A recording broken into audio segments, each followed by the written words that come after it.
Do you like the sensation of focusing? Do you like realizing that you can focus? Do you like coming into an awareness of the power of focus? Are you beginning to realize the power of focus, the power of thought? Do you understand your relationship with the broader picture? Coming more to it, wanting to understand it? Do you know that you are eternal beings? You know that you are eternal beings? Yes. Apparently not. We understand why you're not really ready to jump right into the middle of a statement like that, because you are pretty much accustomed to your point of view, your significant but scanty point of view. It's significant in that it really matters. In other words, what you are up to matters, not just to you, but to all that is. But in the larger scheme of things, it's scanty in that you're focused here right now. For the most part, when you are having a moment in time, what's going on in the environment around you is, to a large extent, the reason for your focus. You are utilizing your ability to translate vibration visually through your eyes, through your ears, through all of your physical senses. You are so good at perception as it's being translated through your physical senses that this time-space reality, but even more significant, what's happening right here, right now, has the majority of your attention.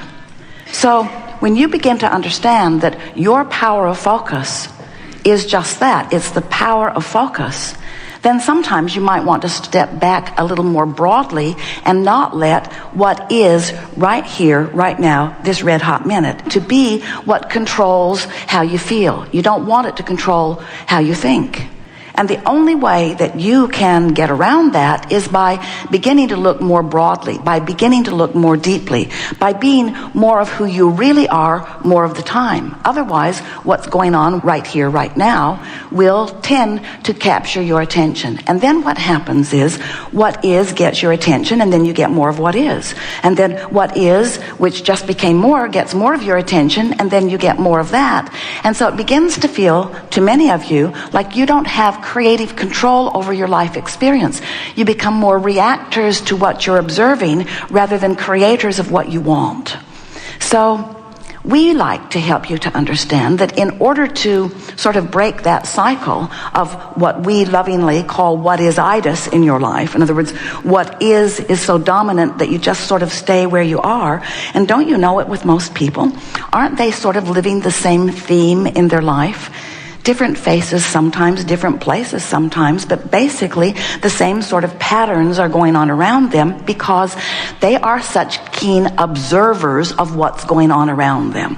And if there is anything that you could hear from us that would be of enormous benefit to you, it would be to decide that you are going to observe that which is pleasing to you and ignore that which is not pleasing to you, and fill in the gaps. And we got to tell you, there are going to be a lot of them, especially in the beginning.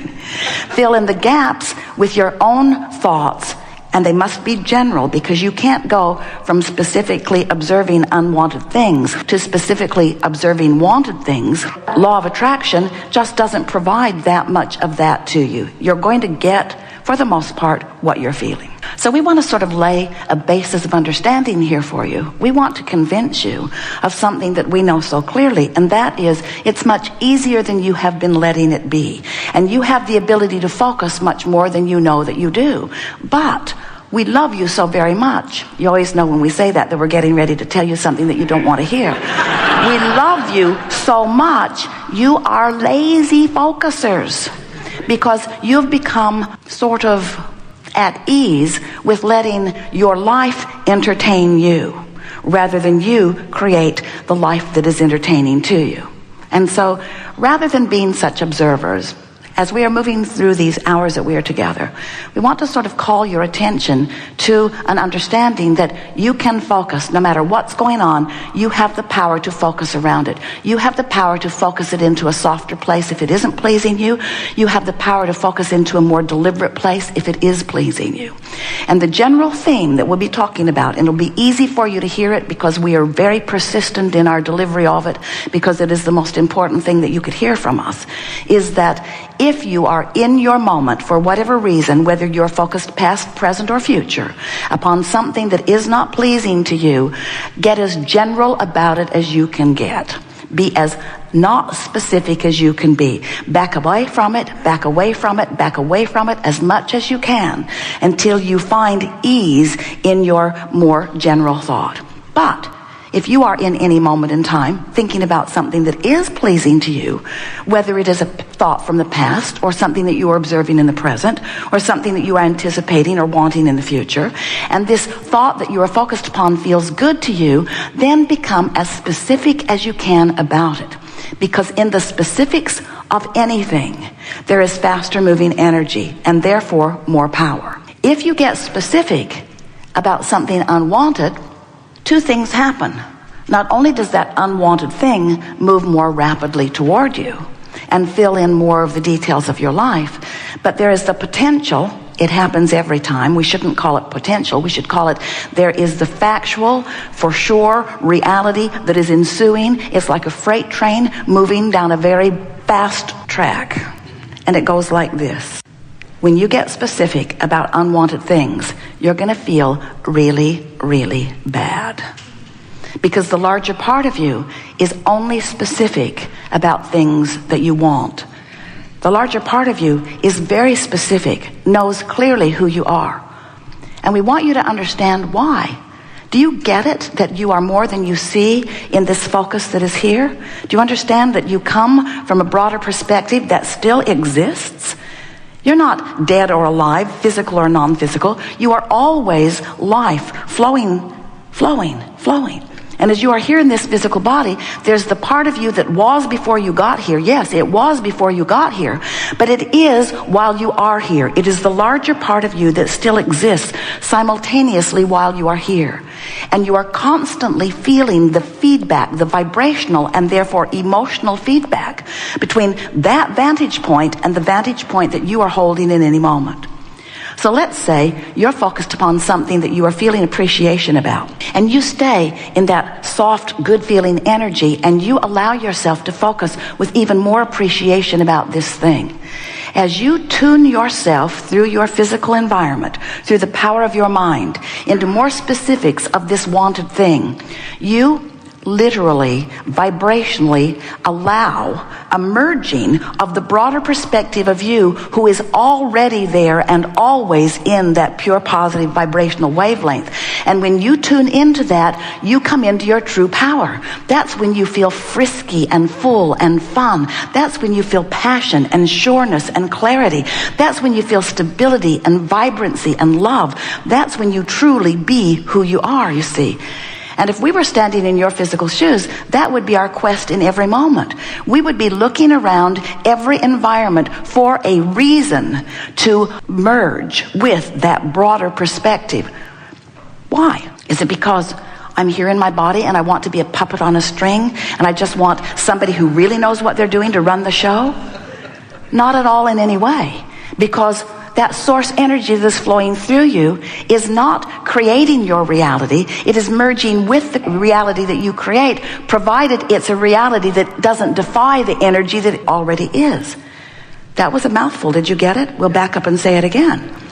Who you have been becoming as source energy is as a result of the experience that you have been allowing yourself exposure to here in this life experience.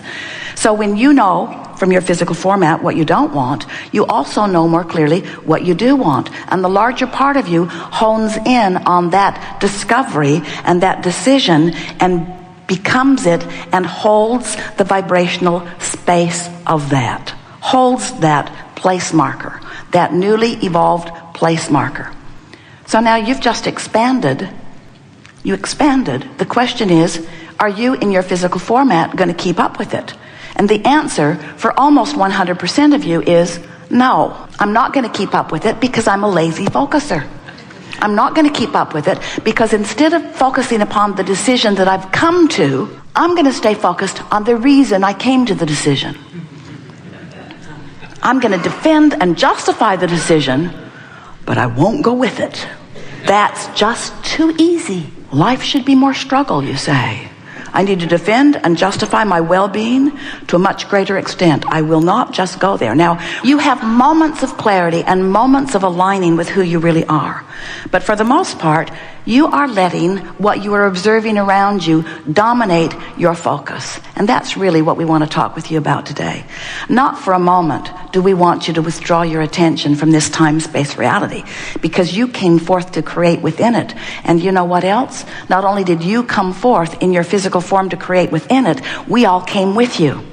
So everything that you are living, everything that you are knowing, everything that you are wanting, everything that you are becoming, we're right there with you.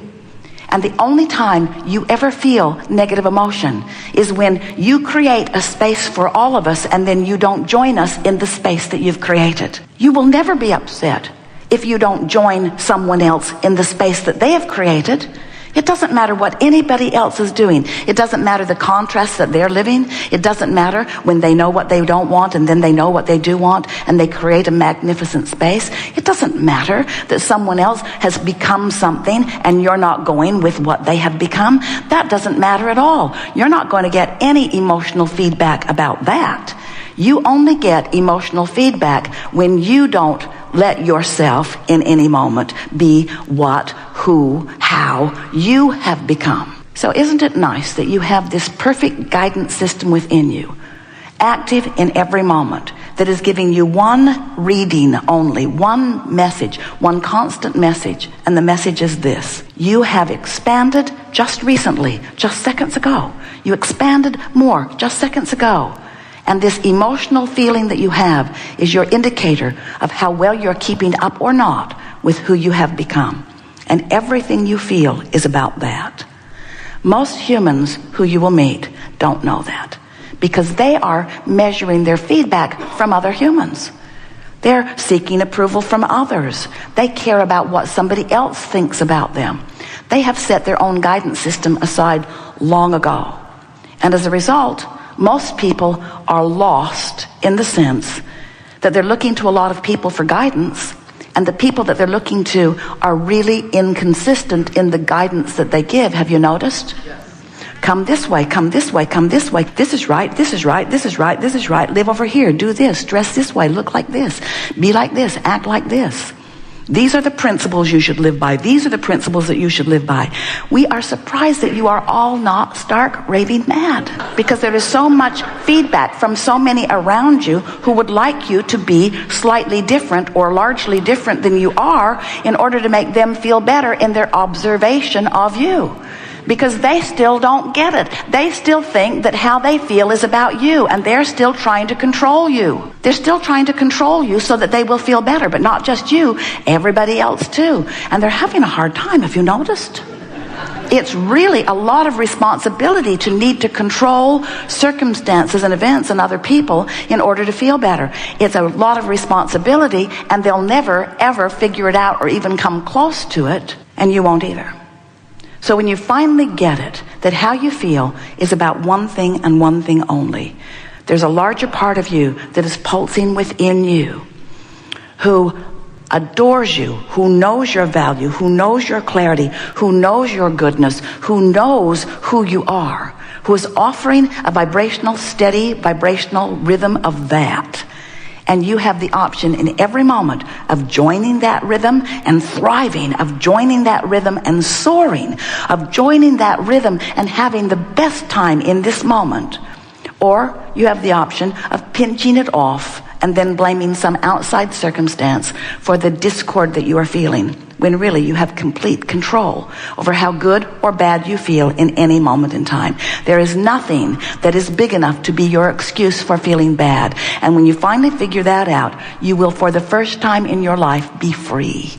Be free of the bondage of uncontrolled thought. So, we're done. We are eager to talk with you about anything that matters to you, and we know that there is a good mix of variety here. Whether you come forward into the hot seat and actually verbalize, or whether you are sitting in the room contributing with your powerful thought and experience, or whether you are somewhere around the world, many, many countries and lots of people joining us from all over the place. We want you to know that, vibrationally speaking, you are contributing in a way that is understood by us. And that everything that is offered here is in response to who you are and what you are asking for.